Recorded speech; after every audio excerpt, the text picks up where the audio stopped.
Hi guys, welcome back to a new episode of Tech Infosys. Today in this video, I'm going to show you how you can download your Reddit application on your device.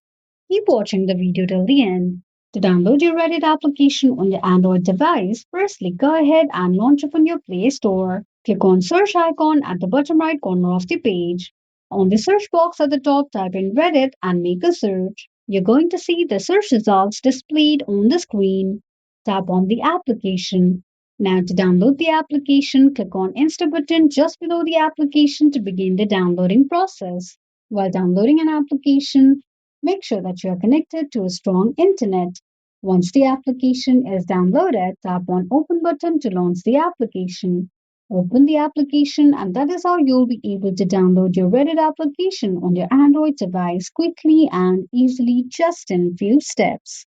If you have any thoughts or queries, let us know in the comments section. Don't forget to subscribe to our channel for further updates. Also, press the notification bell icon so that YouTube will notify you whenever we post a new video. I hope this video was helpful to you. If it was, just go ahead and give us a thumbs up. Feel free to comment down any suggestions or improvements to be made to our channel by commenting on the comment box. We will be looking forward to upload more contents and tutorials on the upcoming video for your convenience. Thank you so much for watching.